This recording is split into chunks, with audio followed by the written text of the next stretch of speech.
नमस्कार. माझ्या 12वी सायन्सच्या विद्यार्थी मित्रांनो, मी प्राध्यापक अभिजित साळुंखे तुम्हा सर्वांचं ज्ञानगंगा एज्युकेशनच्या MST CET क्रॅश कोर्समध्ये सहर्ष स्वागत करत आहे. विद्यार्थी मित्रांनो, आज आपण नेक्स्ट टॉपिक पाहायचं आहे. त्याचं नाव आहे आयोनिक इक्विलिब्रिया. हा खूप सिंपल टॉपिक आहे. न्यूमेरिकल बेसवर आहे, काही थेरॉटिकल कन्सेप्ट याच्यामध्ये आहेत. हे थोडंसं आपण केलं तर ह्याच्यामध्ये आपल्याला आउट ऑफ मार्क पडण्यासारखा हा टॉपिक आहे. म्हणजे राहिले काय, फक्त 2 ते 3 फॉर्म्युले याच्यामध्ये लक्षात ठेवायचे आहेत आणि 2 ते 3 फॉर्म्युलेवरच आपल्याला याच्यावर काय येणार आहेत, क्वेश्चन्स येणार आहेत. चला आपण वन बाय वन सगळ्या कन्सेप्ट काय करू, क्लिअर करून घेऊ. पण काय आहे आयोनिक इक्विलिब्रिया, तर ह्याच्यामध्ये महत्त्वाची गोष्ट काय आहे, तर ते आहे इलेक्ट्रोलाइट. काय ते इलेक्ट्रोलाइट. तर इलेक्ट्रोलाइटमध्ये 2 टाईप्स पडतात. एक आहे वीक इलेक्ट्रोलाइट आणि दुसरा आहे स्ट्रॉंग इलेक्ट्रोलाइट. कोणकोणते आहेत? वीक इलेक्ट्रोलाइट आणि दुसरा आहे स्ट्रॉंग इलेक्ट्रोलाइट. ओके. माझं स्ट्रॉंग इलेक्ट्रोलाइट कशाला म्हणायचं आणि वीक इलेक्ट्रोलाइट कशाला म्हणायचं? बघा, इलेक्ट्रोलाइट बघितलं आपण, इलेक्ट्रोलाइटचे 2 टाईप्स बघितले. एक आहे स्ट्रॉंग इलेक्ट्रोलाइट आणि दुसरं काय, वीक इलेक्ट्रोलाइट. तर स्ट्रॉंग कशाला म्हणायचं? ते कम्प्लिटली काय होतं, डिसोसिएशन होतं. म्हणजे समजा एखादं कंपाऊंड घेतलं, सबस्टन्स घेतला आणि तो सबस्टन्स मी वॉटरमध्ये ॲड केला तर ते कम्प्लिटली काय होतं, डिसोसिएशन होतं. काय होतं? Completely dissociation. जर कम्प्लिटली काय झालं, डिसोसिएशन झालं तर त्याला म्हणायचं स्ट्रॉंग इलेक्ट्रोलाइट. जे कम्प्लिटली डिसोसिएशन होतं त्याला काय म्हटलं जातं, स्ट्रॉंग इलेक्ट्रोलाइट. आणि जे स्ट्रॉंग इलेक्ट्रोलाइट आहेत हे कोण असतात, तर स्ट्रॉंग ॲसिड असतात, स्ट्रॉंग बेस असतात आणि यांचे काय असतात, स्ट्रॉंग ॲसिड स्ट्रॉंग बेसचे काय असतात, सॉल्ट असतात. बघा, नीट समजून घ्या. इलेक्ट्रोलाइट खूप सिंपल, हा टॉपिकच खूप सिंपल आहे. आयोनिक इक्विलिब्रियाचं काय म्हणलं, 2 टाईप्स आहेत. एक इलेक्ट्रोलाइट आहे. इलेक्ट्रोलाइटचे 2 टाईप्स काय बघितले आपण, एक स्ट्रॉंग इलेक्ट्रोलाइट बघितला, दुसरा काय बघितला आपण, वीक इलेक्ट्रोलाइट. स्ट्रॉंग इलेक्ट्रोलाइट जे कम्प्लिटली आयोनाइज होते. काय होतं, कम्प्लिटली आयोनाइज. ओके, और ऑलमोस्ट कम्प्लिटली आयोनाइज. जे कम्प्लिटली आयोनाइज होतात, जे स्ट्रॉंग इलेक्ट्रोलाइट आहेत तेच काय, कोणकोणते असतात स्ट्रॉंग इलेक्ट्रोलाइट, एक आहे स्ट्रॉंग ॲसिड आहे, स्ट्रॉंग बेस आहे किंवा त्यांचे काय असतील, सॉल्ट असतील. ओके. त्यानंतर वीक इलेक्ट्रोलाइट म्हणजे जे काय होतात, पार्शियली डिसोसिएशन होतात, पार्शियली त्याचं आयोनायझेशन होतं, आयनमध्ये फॉर्मेशन होतं. Ionize formation of ions partially होतं, खूप कमी अमाऊंटमध्ये होतं. तर त्याला काय म्हणलं जातं, त्याला म्हणलं जातं वीक इलेक्ट्रोलाइट. त्याला काय म्हणायचं, वीक इलेक्ट्रोलाइट. वीक इलेक्ट्रोलाइटचं एक्झाम्पल काय आहेत, सगळे वीक ॲसिड आणि सगळे काय आहेत, वीक बेस. सगळे वीक ॲसिड आणि सगळे वीक ॲसिड हे सगळे कशाचे एक्झाम्पल आहेत, weak electrolyte. Simple. Electrolyte 2 type, एक आहे स्ट्रॉंग इलेक्ट्रोलाइट, दुसरा आहे weak electrolyte. Strong electrolyte they are completely dissociation, ionization completely होतं. कोण कोण होतं, स्ट्रॉंग ॲसिड स्ट्रॉंग बेस आणि काय, सॉल्ट आहे. वीक इलेक्ट्रोलाइट म्हणजे काय, पार्शियली डिसोसिएशन होतात, पार्शियली आयोनाइज होतात. ते कोणते एक्झाम्पल आहेत, वीक ॲसिड आणि वीक बेस आहे. ओके, चला नेक्स्ट बघून घेऊ आपण. ओके, ह्याच्या आधी हे सगळ्या थिअरी सांगितल्या, त्याच्या आधी आपल्याला एक्झाम्पल लक्षात ठेवा. काही एक्झाम्पल लक्षात ठेवा. हे काय स्ट्रॉंग इलेक्ट्रोलाइट आहेत का वीक इलेक्ट्रोलाइट आहेत. ओके, नाहीतर पुढे जाऊन आपल्याला तो कन्सेप्ट येईलच, पुढच्या कन्सेप्टमध्ये आपण क्लिअर करून घेऊ. बरं ठीक आहे, एक पुढच्या कन्सेप्ट येईलच आपल्याला, त्यांचे सॉल्ट त्या ठिकाणी आपण हे बघून घेऊ.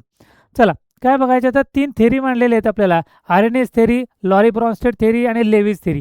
ह्या तिन्ही थेरीने ॲसिड कशाला म्हणायचं आणि बेस कशाला म्हणायचं ह्या सर्व डेफिनेशन दिलेले आहेत. म्हणजे कशाला ॲसिड म्हणायचं आणि कशाला बेस म्हणायचं. आता पहिली जी थेरी सांगितलेली आहे ती कुणी सांगितलेली आहे, अरेनियसनं. कुणी सांगितली ती, अरेनियस. अरेनियस काय म्हणतोय बघा,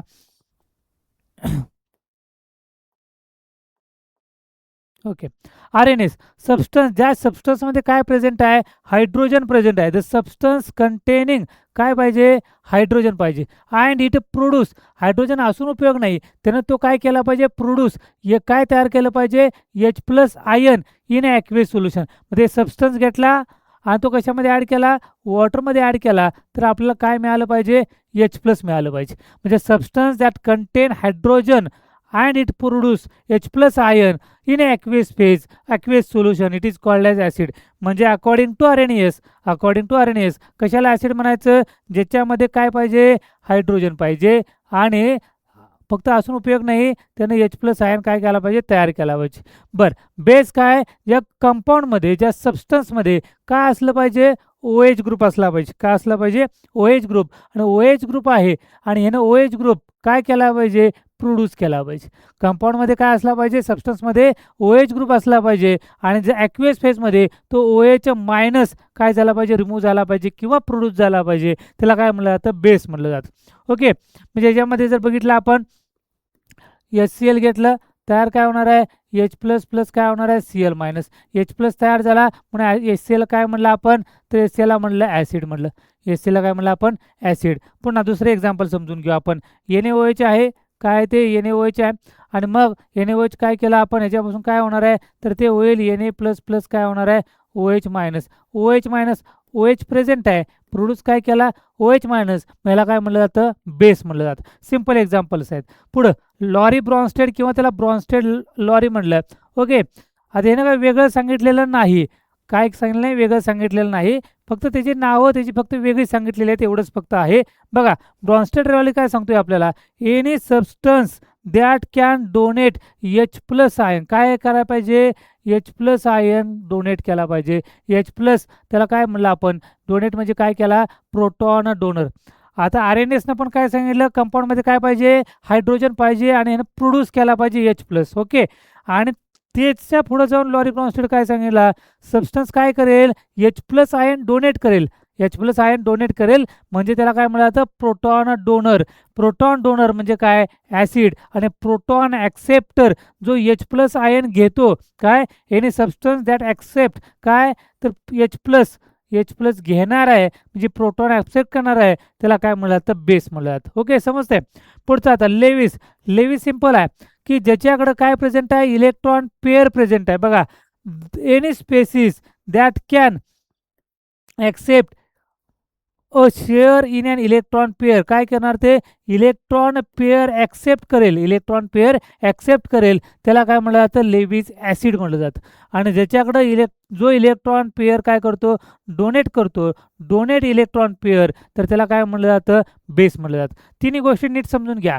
RNAsनं सांगितलं ज्याच्यामध्ये हायड्रोजन आहे आणि तो H प्लस प्रोड्यूस करतो, त्याला म्हणायचं ॲसिड. ज्याच्याकडं OH मायनस आहे, OH ग्रुप आहे आणि तो OH मायनस ग्रुप काय करतो, प्रोड्यूस करतो, त्याला म्हणायचं बेस. लॉरी ब्रॉन्स्टेडनं काय सांगितलं, जे प्रोटॉन डोनेट करतो त्याला काय म्हणायचं, ॲसिड, आणि जो प्रोटॉन ॲक्सेप्ट करतो त्याला काय म्हणायचं, बेस. लेविसनं काय सांगितलं, ज्याच्याकडे इलेक्ट्रॉन पेअर आहेत आणि तो जो डोनेट करतो त्याला म्हणायचं बेस. इथे लक्षात घ्या, इलेक्ट्रॉन पेअर जे काय करतो, डोनेट करतो, त्याला म्हणायचं बेस, आणि जो ॲक्सेप्ट करतो त्याला काय म्हणायचं, ॲसिड म्हणायचं. ओके, चला नेक्स्ट समजून घ्या.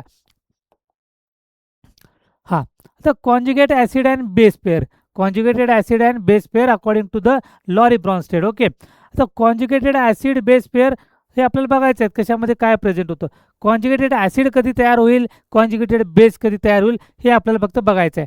इथं आपल्याला इझिली समजते. बघा, ॲसिड आहे, काय तो ॲसिड, ॲसिडचं काम काय आहे, H प्लस द्यायचं. काय काम आहे, H plus, donate the H plus किंवा प्रोटॉन डोनर. H प्लस दिल्यानंतर जे तयार होतं त्याला म्हणायचं काय, कॉन्जुगेटेड बेस.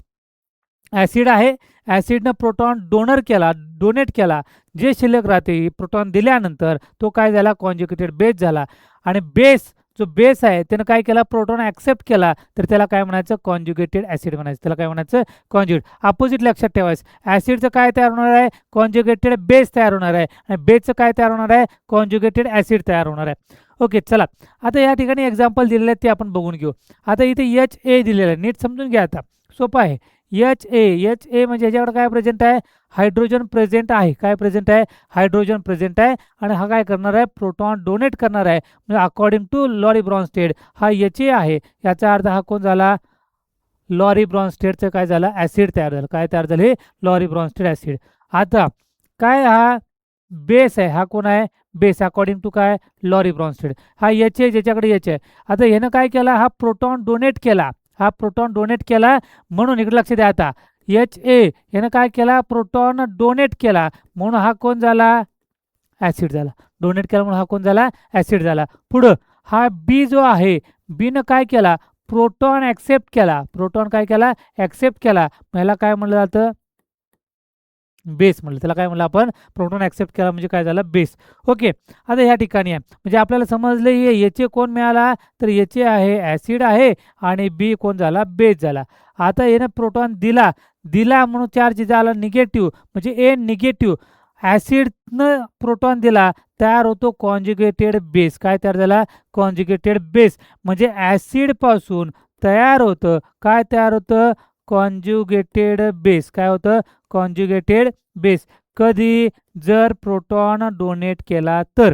पुढं जो बेस आहे, कोण आहे? बेस. आता हा बेसनं काय केला? हा प्रोटॉन ॲक्सेप्ट केला. म्हणजे याच्या पॉझिटिव्ह काय केला मी? H+ केला. बेसनं प्रोटॉन ॲक्सेप्ट केला म्हणून याला काय म्हणलं? कॉन्जुगेटेड ॲसिड म्हणलं. काय म्हणलं? Conjugated acid. हेच या ठिकाणी दिलेलं बघा, की बेस आहे, प्रोटॉन काय केला? ॲक्सेप्ट केला. काय झालं? Conjugated acid. ॲसिड आहे, प्रोटॉन डोनेट केला. काय तयार झाला? Conjugated base. ओके. हे तुम्हाला ॲसिड बेस तुम्हाला विचारतील. कॉन्जुगेटेड ॲसिड बेस जे PYQ आहे त्याच्यामध्ये क्वेश्चन्स आहेत. आपण पुढील लेक्चरला हे जे PYQ सॉल्व्ह करताना आपल्याला हे इझिली समजेल. चला नेक्स्ट समजून घ्या आता. आता या ठिकाणी acid and base on extend of dissociation. मग सांगितलं आपल्याला जे कम्प्लिटली डिसोसिएशन होतं, ओके, त्याला पण आपण काय म्हटलं? इलेक्ट्रोलाइट म्हटलं, स्ट्रॉंग इलेक्ट्रोलाइट. जे पार्शियली होतं त्याला म्हटलं वीक इलेक्ट्रोलाइट. आणि त्यानुसार आपल्याला हे 4 टाइप्स बघायचे आहेत. काय आहेत? Strong acid, weak acid, strong base आणि वीक बेस. ओके. आता स्ट्रॉंग ॲसिडची नावं लक्षात ठेवायची, बाकी जास्त लक्षात ठेवायचं नाही आहे. बघा स्ट्रॉंग ॲसिड आहे. स्ट्रॉंग ॲसिड कोणकोणते लक्षात ठेवायचे बघा? HCl, HBr, HI, HNO3, H2SO4, HClO4, HClO3. Chloric acid perchloric acid. 7 आहेत ॲक्च्युली, तुम्हाला 7 आहेत. ओके. हे टोटल 7 आहेत. एवढेच काय तुम्हाला स्ट्रॉंग ॲसिड आहेत. एवढेच काय आहेत? Strong acid. हे सोडून आले तर सगळे काय म्हणायचे आपल्याला? वीक ॲसिड म्हणायचे. हे सोडून तुम्हाला आले तर त्याला काय म्हणायचं? Weak acid. Okay. Strong base म्हणजे हे सगळे काय झाले? स्ट्रॉंग ॲसिड झाले. आता स्ट्रॉंग बेस समजून घ्या. काय बघायचं आपल्याला? Strong base. म्हणजे हे खूप सिंपल आहे. हे जर लक्षात राहिलं की मग आपल्याला ह्या जो कन्सेप्ट आहे, टॉपिक आहे, त्याच्यावर काहीच प्रॉब्लेम नाही. कोणताही क्वेश्चन तुम्ही इझिली सॉल्व्ह करू शकता. Strong base, alkali metal. कोणते मेटल बघा? अल्कली. आणि परत काय आहे? अल्कलाइन. अल्कलाइन काय? अल्कलाइन. अल्कली म्हणजे कोण आलं बघा? लिथियम, सोडियम, पोटॅशियम, रुबिडियम, सेझियम आणि फ्रान्सियम. आणि अल्कलाइन म्हणजे काय? बेरिलियम, मॅग्नेशियम, कॅल्शियम, ट्रॉन्सियम, बेरियम, आणखी काय आलं? रेडियम. ओके. हे सगळे एलिमेंट आले. आता आपल्याला बेस म्हणजे काय? ज्याच्याकडे OH पाहिजे. काय पाहिजे? OH पाहिजे. मग आता यांच्याबरोबर अटॅच काय करायचं? फक्त OH अटॅच करायचं. ओके. याची बॅलन्सी काय?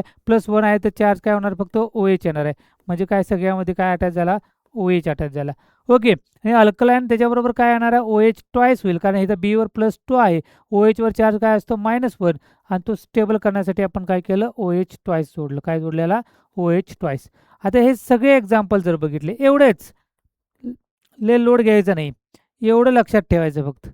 हे एवढेच. काय मिळालं आपल्याला? Strong base. अल्कली मेटल आणि alkaline earth metal containing hydroxide group, OH group आला. हे सगळे काय मिळाले आपल्याला? स्ट्रॉंग बेस मिळाली. आणि हे 7 काय मिळाले? Strong acid. हे सोडून काही जरी आलं तुम्हाला, तर त्याला वीक ॲसिड किंवा वीक बेस म्हणायचं. ओके. मग आता बघा, स्ट्रॉंग ॲसिडचे एक्झाम्पल समजलं. हे सगळे काय झाले? स्ट्रॉंग ॲसिड झाले. ओके. हे सगळेच जे अल्कलाइन अर्थ मेटल आहे, हे सगळे मिळून काय आलं बघा? स्ट्रॉंग बेस झालं. काय तयार झालं? हे स्ट्रॉंग बेस आहे. का इथे KOH आले बघा? कुठे गेले KOH? आपल्या इथं या ठिकाणी आहे KOH. कोणतेही एक्झाम्पल घ्या, तुम्हाला फिट बसणार 100%. हे ट्रिक्स लक्षात ठेवायचे. हे 6 आणि स्ट्रॉंग बेसचे alkaline earth metal containing OH group. काय करायचं? Containing OH group. मग आपल्याला हे सगळं लक्षात राहतं. आता pH तर काय सिंपलच, आपल्याला माहिती आहे pH किती असतो, काय असतो. ॲसिडिक म्हणजे ज्याचा pH किती? 7 पेक्षा जो कमी असेल, 7 पेक्षा काय असणार आहे? कमी, म्हणजे ॲसिडिक. 7 पेक्षा जास्त असेल, काय असेल? 7 पेक्षा जास्त, त्याला काय म्हणणार आपण? बेसिक म्हणणार आहे. आणि एक्झॅक्टली 7 असेल त्याला काय म्हणतो आपण? न्यूट्रल. रेंज विचारली तर मग काय आपल्याला माहिती आहे? 1 to 7 आहे, एक्झॅक्ट 7 आहे, आणि 7 to किती आहे ते? 14 आहे. ओके. ही रेंज आपल्याला माहिती आहे. ओके. म्हणजे आपल्याला ॲसिड बेस जर pH जर विचारला, pH स्केल, तर तुम्हाला माहिती आहे टोटल किती आहे? 14 पर्यंत. 1 to किती? 14. आणि मग या पद्धतीने आपण काय करायचं? लक्षात ठेवायचं, किंवा ॲक्च्युली 0 to 14 किंवा 1 to 14 ॲज इट इज. तर फक्त ॲसिडिक म्हणजे काय? बिलो 7 ॲसिडिक, अबव्ह 7 बेसिक, आणि एक्झॅक्ट 7 काय झाला? न्यूट्रल झाला. हे जर विचारलं तर तुम्हाला ते सांगता आलं पाहिजे. H+ आयनचं कॉन्सन्ट्रेशननुसार जर दिलं असेल, कशाचं? H+ आयनचं कॉन्सन्ट्रेशननुसार, तर H+ आयनचं कॉन्सन्ट्रेशननुसार जर विचारलं असेल, तर मग काय सांगणार आहे आपल्याला? 10⁻⁷ मोलर. 10⁻⁷ मोलर म्हणजेच काय pH त्याचा कॅल्क्युलेट केला negative logarithm of H plus ion. आपल्याला माहिती आहे काय माहिती आहे pH इज इक्वल टू काय minus log of H plus ion concentration minus log of काय H प्लस आयन कॉन्सन्ट्रेशन. म्हणजे ही जी व्हॅल्यू आहे 1.0 इंटू 10⁻⁷ म्हणजे याचा pH किती होतो 7 होतो. हा याचा pH काय झाला 7 झाला आणि हाही pH काय झाला 7 झाला.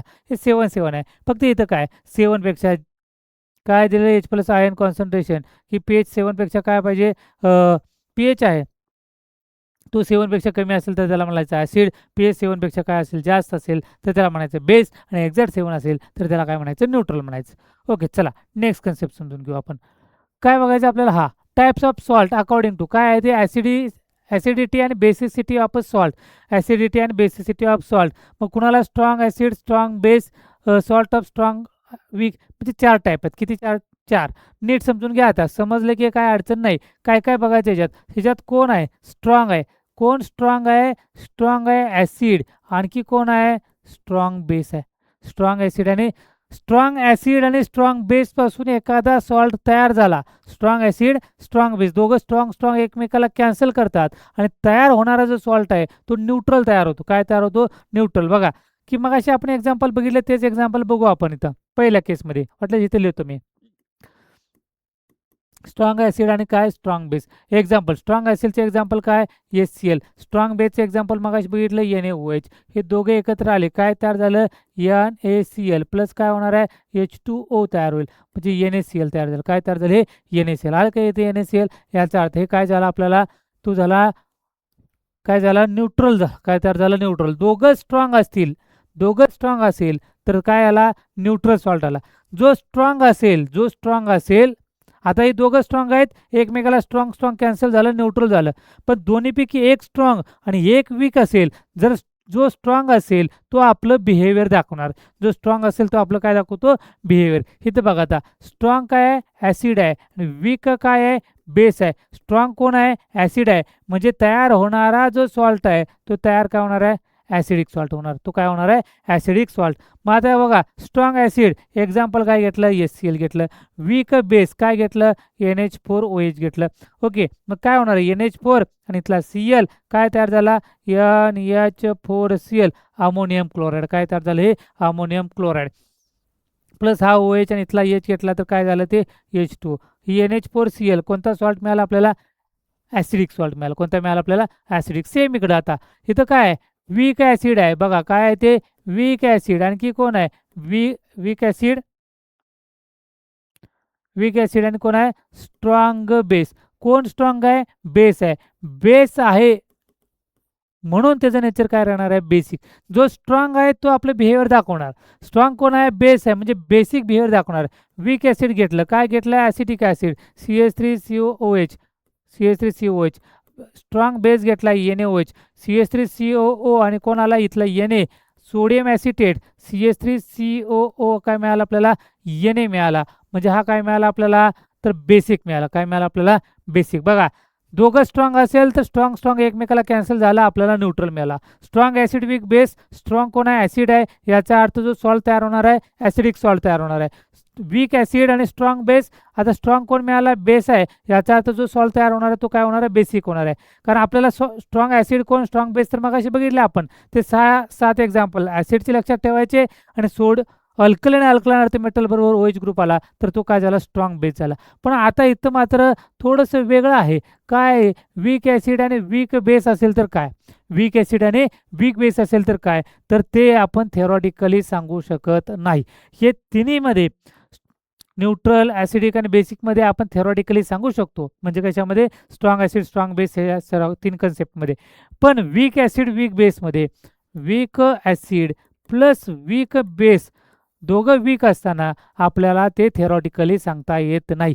त्यासाठी आपल्याला dissociation constant of weak acid dissociation constant of weak base ह्या दोघांची व्हॅल्यू दिली जाते. आणि दिली गेल्यानंतर मग जर काय की के ची व्हॅल्यू जास्त असेल कशापेक्षा केबीपेक्षा.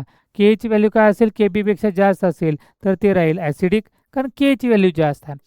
के ची व्हॅल्यू जर कमी असेल कशापेक्षा केबी. कोण जास्त आहे बी म्हणजे काय बेसिक. आणि समजा के इज इक्वल टू काय असेल, के बी असेल, तर आपल्याला माहिती आहे कोण आहे तो, तो आहे न्यूट्रल. तो कोण आहे, न्यूट्रल. म्हणून म्हणजे हा टॉपिक खूप सिंपल आहे. थोडं एकदा लक्षात आलं एकदाच की मग याच्यामध्ये काय अडचण आहे, तुम्ही इझिली काय करू शकता, सॉल्व्ह करू शकता. या ठिकाणी NH4 एच दिलेला आहे, याचा अर्थ हे अमोनिया आहे आणि अमोनियाबरोबर काय केलं आहे, HFची रिएक्शन केलेली आहे. आणि त्यापासून तयार काय झाला, NH4F तयार झाला. सेम तसंच की जे आता मी ह्या ठिकाणी एक्सप्लेन केलेलं आहे. हे तुम्हाला ओळखायला विचारलं जातं. 100% याच्यावर क्वेश्चन विचारला जातो. म्हणजे दिलेले तुम्हाला सॉल्ट असेल तो कोणत्या टाईपचा आहे हे विचारला जाईल, आणि किंवा तुम्हाला ॲसिडिक सॉल्ट ओळखायला सांगितलं जाईल. खाली काहीतरी ऑप्शन दिले जातील आणि त्यातलं तुम्हाला ॲसिडिक सॉल्ट किंवा बेसिक सॉल्ट ओळखायला सांगितलं जाईल. ओके, चला नेक्स्ट क्वेश्चन बघून घेऊ. आता बफर सोल्युशन.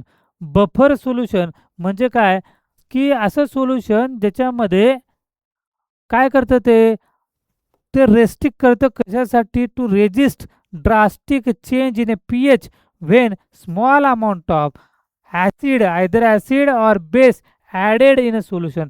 जर सोल्युशनमध्ये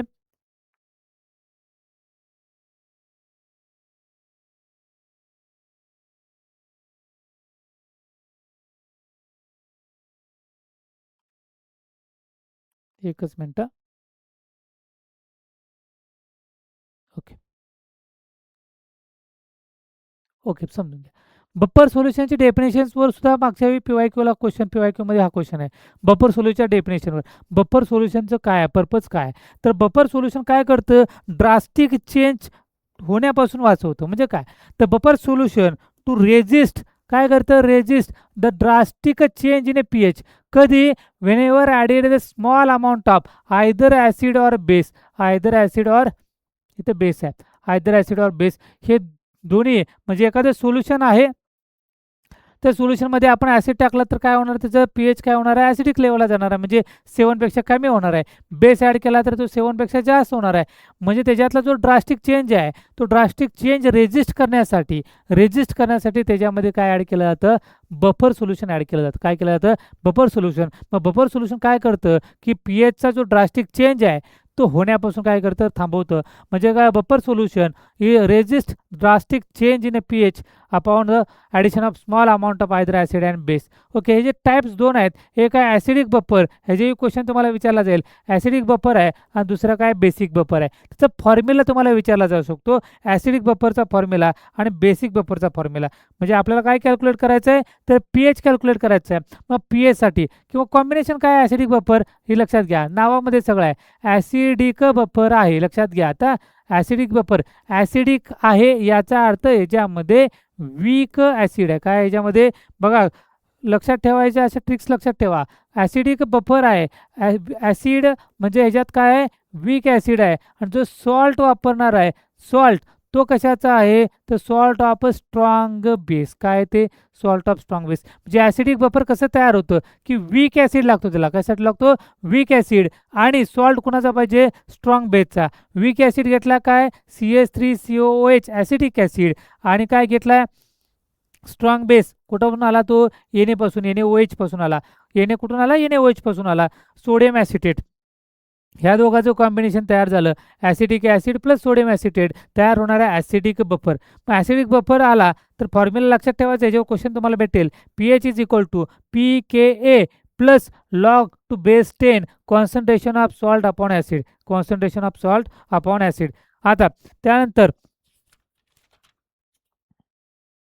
ओके, आता हे बफर बेसिक आहे. आता हे थोडंसं इथं चेंज झालं, हे बघू आपण नंतर.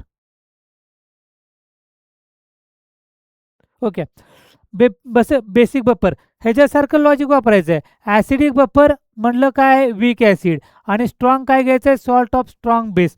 आता बेसिक बफर, बेसिक म्हणजे काय पाहिजे आपल्याला, वीक बेस पाहिजे. काय पाहिजे, वीक बेस. आणि काय पाहिजे, सॉल्ट कशाचा, स्ट्रॉंग ॲसिडचा. कशाचा पाहिजे, स्ट्रॉंग ॲसिडचा. Basic buffer, weak base plus काय पाहिजे, स्ट्रॉंग ॲसिडचं काय पाहिजे, सॉल्ट पाहिजे. मग काय बघा, सोल्युशन कंटेनिंग वीक बेस आता सांगितलं, प्लस काय पाहिजे, सॉल्ट ऑफ काय पाहिजे, स्ट्रॉंग ॲसिड. आता काय दिलं, NH4OH, NH4OH. आणखी काय दिलं आपल्याला, NH4Cl, NH4Cl. आता NH4OH म्हणजे काय झाला, वीक बेस झाला. NH4Cl काय झाला, सॉल्ट ऑफ स्ट्रॉंग ॲसिड. हा जो Cl आहे तो कुठून आला, आला? तो आला HCl पासून. NH4OH कुठून आला? तर NH4OH पासून आला. ओके, मग आपल्याला POH बेसिकचं काय? POH is equal to PKB plus log to base 10 concentration of salt divided by concentration of काय पाहिजे या ठिकाणी? तर ते पाहिजे बेस पाहिजे. काय पाहिजे? कॉन्सन्ट्रेशन ऑफ बेस पाहिजे. ओके, आता pKa व्हॅल्यू, pKaचं फॉर्म्युला लक्षात ठेवा. pKa is equal to negative logarithm of K. pKa म्हणजे काय? Negative logarithm of K. हे लक्षात ठेवायचं. हे कुठेतरी आपल्याला न्यूमेरिकल सॉल्व करताना काय पडेल? युजफुल होईल. ओके, आता प्रॉपर्टी बघा. जी ही डेफिनेशन आहे तेच प्रॉपर्टीमध्ये येते. काय सांगितलंय? When small amount of strong acid or strong base is added to a buffer solution there is a no significant change in value of pH. म्हणजे जर स्ट्रॉंग ॲसिड जरी ॲड केला किंवा स्ट्रॉंग बेस जरी ॲड केला त्याच्यामध्ये buffer सोल्युशनमध्ये, तरी देखील त्याच्या pHमध्ये कोणताही बदल होत नाही. ड्रास्टिक चेंज होत नाही सोल्युशनमध्ये. The dilution of a buffer solution will not change pH. जर ते डायल्यूट केलं तरी देखील त्याच्या pHवर काय होत नाही? इफेक्ट होत नाही. बेसिक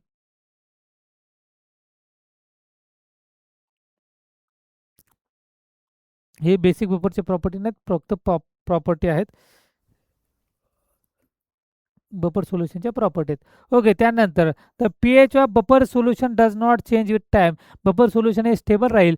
म्हणजे त्यामुळं की विथ रिस्पेक्ट टू टाइम त्याच्यामध्ये कोणताही बदल होणार नाही. म्हणजे बफर सोल्युशन बघितलं आपण, दोन बघितले, ॲसिडिक बफर आणि basic buffer. Acidic weak acid, strong salt of strong base. Basic buffer weak base, salt of strong acid. आणि हे एक्झाम्पल फॉर्म्युला आपल्याला काय करायचे? लक्षात ठेवायचे आहेत. ओके, चला नेक्स्ट बघून घ्या. आता हा जो टेबल आहे, difference between different expression of solubility product, KSP solubility product आहे. तर हे पाठ करायची गरज नाही. आपल्याला माहिती आहे की फॉर्म्युला KSPचा फॉर्म्युला आपल्याला जर माहीत असेल तर हे सगळेच ॲज इट इज तुम्हाला कॅल्क्युलेट करता येतात. ह्या टेबल लक्षात ठेवायची गरज नाही. इथं फक्त AB type, AB2 type, A2B type म्हणजे तेही लक्षात ठेवायची गरज नाही. फक्त इथं दिले तर आपण तुम्हाला 1-2 एक्झाम्पल घेतो आणि मग तुम्हाला सांगतो की कसं लक्षात ठेवायचं आहे. तर आपल्याला माहिती आहे की KSP is equal to X⁻X Y⁻Y into S⁻X plus Y. एवढंच लक्षात ठेवायचं. काय लक्षात ठेवायचं? एवढंच. एवढं लक्षात ठेवलं, हा टेबल लक्षात राहिला. एवढं लक्षात ठेवलं, टेबल लक्षात राहिला. एक एक एक्झाम्पल आपण घेऊ आणि मग 1-2 एक्झाम्पल घेऊ आणि आपण सॉल्व्ह करू. पहिलं एक्झाम्पल कोण दिलेलं आहे? तर दिलेलं आहे AgCl. काय दिलेलं आहे? AgCl. मग AgClचं काय होईल डिसोसिएशन झाल्यानंतर? तर ते होणार आहे Ag प्लस प्लस काय झाला? Cl minus. Ag plus plus काय झाला? Cl. आता किती नंबर ऑफ मोल स्टॅच्यूमेट्रिक कोएफिशियंट किती आहे ते बघायचं आणि त्याची पॉवर द्यायची. ओके, ह्याचं काही स्टॅच्यूमेट्रिक कोएफिशियंट आहे? काहीच नाही म्हणजे इथं 1 आहे. ह्याचं काहीच नाही म्हणजे इथं 1 झाला. ओके, मग आता हा काहीच नाही म्हणजे इथं काय केला मी? त्याला जो स्टॅच्यूमेट्रिक कोएफिशियंट आहे Ag आहे. काय तो? Ag. आता या ठिकाणी कुठे गेलं? Agचं काय झालं? Ag plus plus Cl minus me as it is लिहिलं. ओके, मग KSP म्हणजे काय मिळालं आपल्याला? तर KSP इज इक्वल टू काय मिळालं? Concentration of Ag plus plus काय मिळालं? कॉन्सन्ट्रेशन ऑफ काय मिळालं? Cl minus. Okay, concentration of Ag plus plus काय झालं? Concentration of Cl minus. आता या ठिकाणी आपल्याला काय करायचं? हा फॉर्म्युला वापरायचा आहे. X⁻X इंटू काय होणार आहे? Y⁻Y इंटू काय करणार? S⁻X plus Y. आधी इथे किती आहे? एकच स्टॅच्यूमेट्रिक कोएफिशियंट आहे. त्याला 1ला काय केलं? 1नं काय झाला? पॉवर झाला. इंटू Y किती आहे? एकच Cl आहे म्हणजे 1चा काय झाला? पॉवर 1 झाला. X किती आहे? तर 1 आहे. Y किती आहे? 1 आहे. 1ची पॉवर 1, 1ची पॉवर 1, 1 इंटू 1 1. सगळे एकच झाला. आणि मग S इज इक्वल टू Hची किती आहे? 1 प्लस 1 म्हणजे काय झालं? 2 झाला. Sचा काय मिळाला आपला? स्क्वेअर. आणि ह्याचं मोलर सोल्युबिलिटी Hची व्हॅल्यू कॅल्क्युलेट करायची आहे. मग ह्याचा काय करावं लागेल? स्क्वेअर रूट घेतला. ह्याचा स्क्वेअर रूट घेतला म्हणून ह्याचा पण काय घातला? Square root. आणि S इज इक्वल टू काय मिळालं? Square root of KSP. Okay, त्यामुळे हे लक्षात ठेवायचे. डिसोसिएशन कसं होते एवढं लक्षात ठेवलं, लक्षात काय तेही आपल्याला समजतं की डिसोसिएशन कसं होत आहे. आणि मग हा फॉर्म्युला फक्त वापरायचा आहे. तुम्हाला इझिली कशाचंही होऊ शकतं. ओके, अजून 1-2 सॉल्व्ह करून दाखवतो तुम्हाला मी. हा PBचं बघू आपण. ओके, PbCl2 आहे. आपल्याला समजतंय त्याच्यामध्ये काय अडचण नाही. PbCl2 आहे म्हणजे काय होणार आहे? ह्याचं होणार आहे PBची किती आहे? Cl 1 Cl आहे -1 चार्ज. किती Cl आहेत? 2 आहेत. म्हणजे किती झालं? -2. -2ला स्टेबल करण्यासाठी काय पाहिजे? +2. आपल्याला माहिती आहे 4 कंपाऊंडवर 4ची जर ॲडिशन केली तर ते किती येते? 0 यायला पाहिजे. मग हा +2. PB काय झाला? +2 झाला. प्लस 2Cl मायनस झाला. काय झाला? 2Cl minus. म्हणजे कॉन्सन्ट्रेशन काय मिळालं आपल्याला? Pb2 प्लस आणि काय मिळालं? 2 इंटू कॉन्सन्ट्रेशन काय झालं? Clचं काय मिळालं? मायनस मिळालं. आता इथे स्टॅच्यूमेट्रिक कोएफिशियंट किती आहे? 1 आहे. म्हणजे एक्स काय झाला? एक्स रेस टू काय झाला? एक्स आहे. वाय रेस टू वाय आहे. आणि एस रेस टू काय आहे? एक्स प्लस वाय आहे. मग ए काय कॉन्स्टंट म्हणजे काय झालं? 1 रेस टू काय झाला? 1 झाला. काय झाला हा? 1 रेस टू काय झाला? 1 झाला. पुढं जो Cl आहे किती आहेत? आपल्याला 2 आहेत. म्हणजे काय होणार? 2 रेस टू काय होणार आहे? 2 होणार. काय होणार त्याच्या? 2 रेस टू 2 झाला. आता स्टॅच्यूमेट्रिक कोएफिशियंट थोडंसं इथे लक्षात घ्या. आता काय होतं? आपल्याला काय करायचं? स्टॅच्यूमेट्रिक कोएफिशियंटला एक्सला मल्टिप्लाय करायचं वायला. एकच मिनिट. हा ओके. या ठिकाणी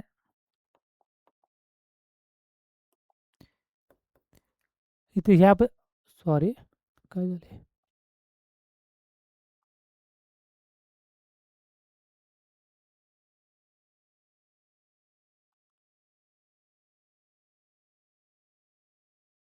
ओके.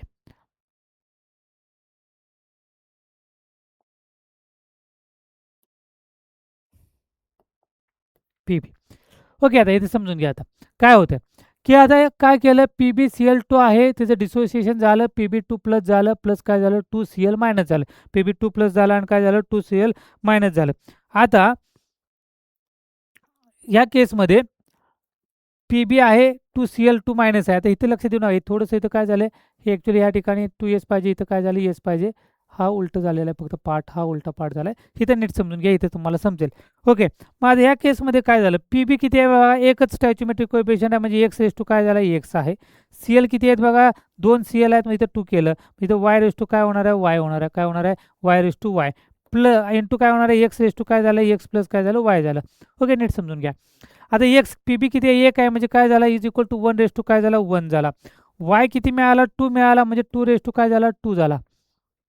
काय झाला? वाय रेस टू काय झाला? 2 रेस टू काय झाला? 2 झाला. प्लस आता यस आहे. यस काय? एक्स किती आहे? 1 आहे. वाय किती आहे? 2 आहे. आता 1 रेस टू 1 किती झाला? 1. 2 रेस टू 2 किती झाला? 4 into S raise to 1 plus 2 काय झाला? 3. म्हणजे काय मिळालं? 4s क्यूब झालं. काय मिळालं आपल्याला? 4s क्यूब झालं. ओके. अशा पद्धतीने सॉल्व्ह करायचं. म्हटलं अजून एक सॉल्व्ह करून दाखवतो तुम्हाला. AlCl3चं बघू आपण आणि मग पुढच्या कन्सेप्टकडे जाऊ. अवघड नाही याच्यामध्ये. काय लक्षात ठेवायचं? किती मोल्स तयार होतात एवढं लक्षात ठेवलं की संपलं. याच्यामध्ये काहीच नाही. AlCl3 आपल्याला माहिती आहे. आता काय माहीत नसेल तर एवढं तर माहिती आहे Cl वर काय आहे? -1 चार्ज आहे. टोटल Cl किती आहे? 3 आहेत. म्हणजे टोटल चार्ज काय झाला? -3 झाला. -3ला स्टेबल करण्यासाठी ॲल्युमिनियम किती पाहिजे? +3 चार्ज पाहिजे. म्हणजे याच्यावर चार्ज आहे +3. ओके. म्हणजे मिळालं आपल्याला काय? Al+3 प्लस 3Cl मायनस झाला. काय झाला? 3Cl minus. आता मगाच्यासारखं x raise to x, y raise to y आणि s raise to x plus y. X म्हणजे एल आला, 1 रेस टू 1 आला. वाय किती मिळाला? 3Cl आहेत. म्हणजे 3 रेस टू काय झाला? 3 झाला into S raise to 1 plus किती आहे? 3. म्हणजे किती झाला? 3चा क्यूब किती झाला? 27. 3 3 जा 9, 9 3 जा 27 आणि 3 प्लस 1 एसचा झाला 4. 27s4 मिळाला का? 27 काय मिळालं आपल्याला? s4. तर हे सिंपल आहे. फॉर्म्युला एकच लक्षात ठेवायचा. KSP is equal to X raise to X into Y raise to Y into S raise to x plus Y. एवढं लक्षात ठेवलं की हा पूर्ण टेबल आपल्याला लक्षात राहतो. बाकी टेबल लक्षात ठेवायची गरज नाही. डायरेक्टली आपण काय करायचं? त्याचा आन्सर लिहू शकतो. आता PPT कधी येते? PPT म्हणजे प्रिसिपिटेशन कधी होतं हे जर विचारलं तुम्हाला तर आयोनिक प्रॉडक्ट हा जर KSP बरोबर असेल, KSP म्हणजे काय? Solubility product. Ionic product is equal to solubility product असेल तर ते कंपाऊंड, ते सोल्युशन कसं तयार होतं? तर ते तयार होतं सॅच्युरेटेड. काय तयार होतं? सॅच्युरेटेड. आणि सॅच्युरेटेडमध्ये PPT फॉर्मेशन होत नाही. पुढं ionic product is greater than the solubility product. म्हणजे सोलिबिलिटीपेक्षा आयोनिक प्रॉडक्ट जास्त असेल म्हणजे सोल्युबल झाला का? नाही झाला. याचा अर्थ ते सुपर सॅच्युरेटेड सोल्युशन झालं. त्या ठिकाणी काय तयार होतं? प्रिसिपिटेड. हे कन्सेप्ट लक्षात ठेवा. Ionic product is greater than solubility product. त्यावेळी काय तयार होतं? प्रिसिपिटेशन फॉर्म होतं. काय होतं त्या ठिकाणी? प्रिसिपिटेशन फॉर्म होतं. पुढं काय? Ionic product is less than KSP. Unsaturated solution आहे. नो प्रिसिपिटेशन काय होतं? फॉर्म होतं. ओके. चला पुढचं समजून घ्या. आता कॉमन आयन इफेक्ट. काय बघायचं आपल्याला? Common ion effect. Common ion नावातच आहे. आयन काय पाहिजे? कॉमन पाहिजे. आणि मग त्याचा काय इफेक्ट होतो तो आपल्याला बघायचा आहे. Okay. Ionization of weak electrolyte. Weak इलेक्ट्रोलाइटचं आयोनायझेशन करायचं आहे. बघा वीक इलेक्ट्रोलाइट कोण आहे? तर CH3COOH जे इझिली डिसोसिएशन होत नाही. म्हणजे वीक ॲसिड आणि वीक बेस कोण झाले? Weak electrolyte is a suppress केलं जातं. आता आपल्याला माहिती आहे की हा ॲसिटिक ॲसिड आहे. ह्याचं तयार होणार आहे CH3COO मायनस प्लस काय होतं? H प्लस होतं. पण कधी किती होतं हे? पार्शियली होतं. काय होतं? खूप कमी अमाऊंट. म्हणजे हे जर 10 मोल घेतले असते तर 1 मोलचं डिसोसिएशन होईल आणि प्लस अजून ह्याच्यामध्ये शिल्लक किती राहतील? 9 मोल CH3COOH शिल्लक राहील. म्हणजे एकच मोल त्यातला काय झाला? डिसोसिएशन झाला. खूप कमी अमाऊंट डिसोसिएशन होतं. Ionization of weak electrolyte is a suppress. कसं सप्रेस होते बघा. एकच minute.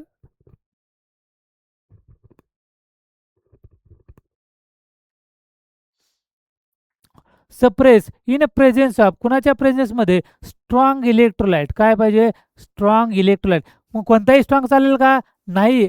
Containing ion common.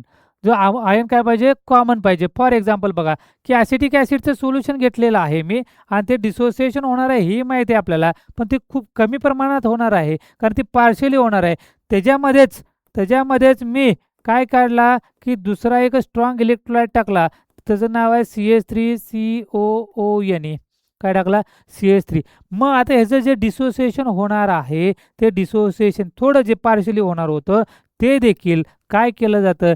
Because of sodium acetate ते काय होतं? सप्रेस होतं. काय होतं? सप्रेस म्हणजे काय होतं? कमी होतं. त्या इफेक्टला काय म्हणलं जातं? Common ion effect. त्याला काय म्हणलं? Common ion effect. बघा डेफिनेशन समजून घ्या. Ionization of weak electrolyte is a suppress. काय होतं? Suppress in a presence of strong electrolyte containing a common ion to the weak electrolyte. Weak इलेक्ट्रोलाइटमध्ये जे आयन्स आहे तो स्ट्रॉंग इलेक्ट्रोलाइटमध्ये पण असला पाहिजे. म्हणजे तो काय झाला? कॉमन आयन झाला. आणि स्ट्रॉंग असल्यामुळं हा जो वीक आहे ॲसिटिक ॲसिड त्याला काय केलं जातं? सप्रेस केलं जातं. Dissociation of acetic acid decreases. काय केलं? Decreases by adding sodium acetate in a solution. Effect काय होते बघा? कॉमन इफेक्ट अँड सोलिबिलिटीवर काय इफेक्ट होतो? सोलिबिलिटी ऑफ स्पॅरिंगली सोल्युबल कंपाऊंड कोण दिलेला आहे आपल्याला? PbCl2 decreases with the presence of common ion Cl in the solution. आता PbCl2 आहे हा कसा आहे? स्पॅरिंगली सोल्युबल आहे. खूप कमी अमाऊंटमध्ये सोल्युबल आहे. ओके. म्हणजे याचं काय तयार होणार आहे? Pb2 प्लस प्लस काय होणार? 2Cl मायनस होणार आहे. पण मी ह्याच्यामध्ये जर काय टाकला? Cl ॲड केला तर ह्याची सोल्युबिलिटी काय होते? डिक्रीज होते. ह्याची सोल्युबिलिटी काय होते? डिक्रीज होते. त्याला काय म्हणलं जातं? Common ion effect. त्याला काय म्हणलं आपण? Common ion effect. ओके. वाटतं झाला असेल या ठिकाणी. ओके. हा एक सगळे बाकी फॉर्म्युले आहेत. आता कॉमन आयन इफेक्ट समजला आपल्याला. काय करणार आहे? वीक इलेक्ट्रोलाइटला सप्रेस करणार आहे. कोण? Strong electrolyte containing same common which is present in a weak electrolyte. Okay.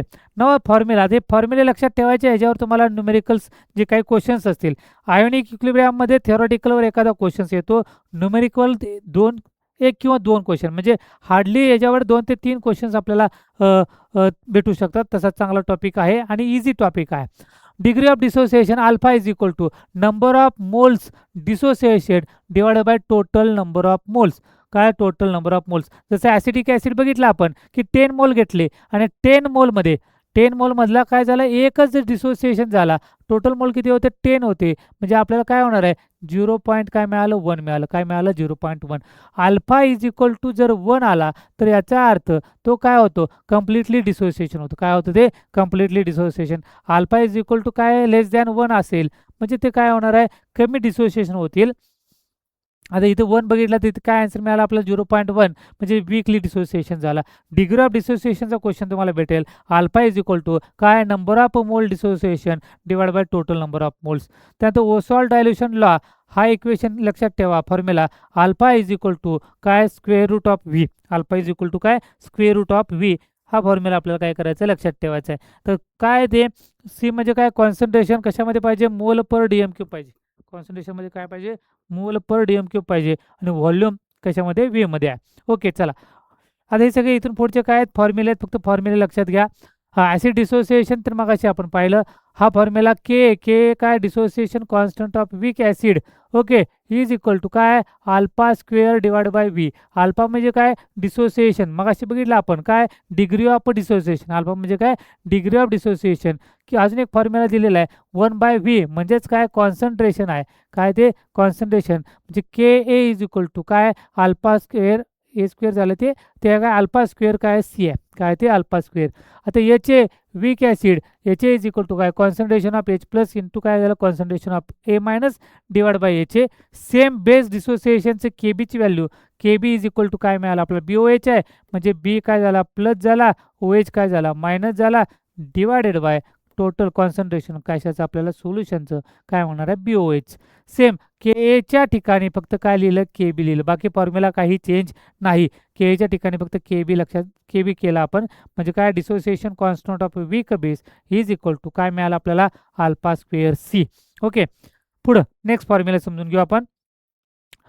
Ionic product बघा K W ionic product at 290 kelvin काय मिळालं H3O concentration of H3O plus into concentration of OH is equal to काय 1 × 10⁻14. त्यानंतर pH मग सांगितलं तुम्हाला pH is equal to minus log to base 10 into काय बघायचं आपल्याला H प्लस कॉन्सन्ट्रेशन किंवा H3O प्लस कॉन्सन्ट्रेशन दोन्ही सेमच आहे. पुढं नेक्स्ट POH तेच पीएचच्या सारखंच पीएच म्हणजे काय negative logarithm of H plus ion pOH म्हणजे negative logarithm of OH minus ion. Okay pH आणि पीओएच ह्या दोघांची ॲडिशन केली तर किती मिळते 14 मिळते. मग काही वेळा सिम्पल क्वेश्चन सुद्धा येतात काही वेळेला पीएच दिलेला असतो आणि तुम्हाला पीओएच विचारला जातो मग काय करणार आपण 14 मायनस काय करणार पीएच इज इक्वल टू आपल्याला काय मिळणार आहे पीओएच. असे देखील सिम्पल क्वेश्चन काही आपल्याला बघायला भेटतील.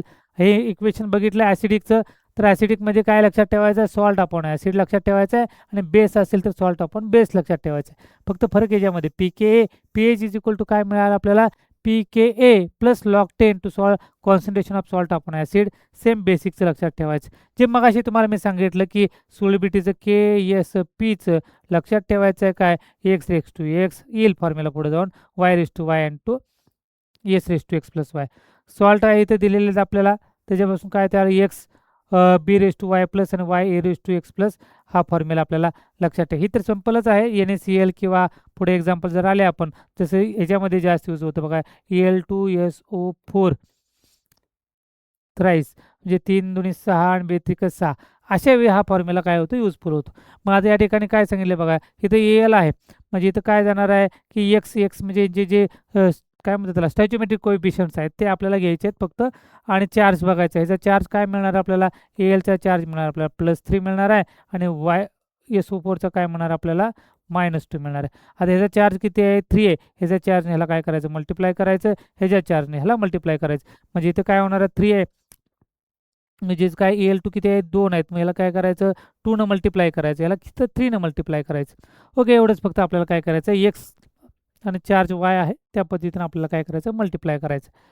चला नेक्स्ट बघून घेऊ आपण. Solubility in gram divide by molar mass हे आपल्याला माहिती आहे. रिलेशन बिटवीन KSP आणि S हा फॉर्म्युला हा खूप इम्पॉर्टंट फॉर्म्युला आहे. KSP इज इक्वल टू काय मिळालं आपल्याला x² y इंटू S(x+) काय आपल्याला बघायचं आहे y बघायचं. त्यानंतर हा ओके एवढेच फॉर्म्युले आहेत आपल्याला. खूप कमी फॉर्म्युले आहेत चांगला टॉपिक आहे आउट ऑफ मार्क देणार आहे. ह्याच्यातला क्वेश्चन कुठला तुम्हाला चुकणार नाही. हे 12 फॉर्म्युले आहेत ते 12 फॉर्म्युले म्हणजे हे परत कंबाईनचे फॉर्म्युले होऊन ते जास्त झालेत 12 फॉर्म्युले. हे इझिली लक्षात राहतात अवघड असं काहीच नाही. थोडीशी प्रॅक्टिस केली तर तुम्हाला हे 100% येणार आहे त्याच्यामध्ये काही अडचण नाही. तर हा खूप सिम्पल आणि खूप छोटा टॉपिक आहे जेणेकरून तुम्ही इझिली याच्याबद्दलचे क्वेश्चन तुम्ही ह्याच्यावरचे क्वेश्चन सॉल्व्ह करू शकता. उद्याच्या लेक्चरला आपण ह्याचे PYQ घेऊ एक 25 क्वेश्चन्स जे मागच्या लास्ट इयरला क्वेश्चन पेपरमध्ये आलेले आहेत PYQ आलेले आहेत ते घेऊ म्हणजे तुम्हाला जे आजची थेरी झालेली आहे थेरी कन्सेप्ट झालेत काही न्यूमेरिकलचे फॉर्म्युले आपण बघितले ते फॉर्म्युले कसे इम्प्लिमेंट करायचे कसं सॉल्व्ह करायचं कोणत्या क्वेश्चनला कसा फॉर्म्युला इम्प्लिमेंट करायचा किंवा आता जे लॉग आहेत तर आपल्याला लॉग कमी वेळेत कसं कॅल्क्युलेट करता येईल किंवा आपण pH इज इक्वल टू बघितलं negative logarithm of H+ ion concentration पण H+ आयन कॉन्सन्ट्रेशन जर तुम्हाला 1 × 10⁻⁻7 असं दिलं असेल 1 × 10⁻³ दिलं असेल तर ते कसं सॉल्व्ह करायचं तर अशा सर्व गोष्टी हे आपल्या उद्याच्या लेक्चरमध्ये आपण काय करणार आहोत, कंप्लीट करणार आहोत. तोपर्यंत धन्यवाद. लक्ष द्या, व्यवस्थित सॉल्व करा. तुम्हाला परीक्षेसाठी बेस्ट लक. धन्यवाद.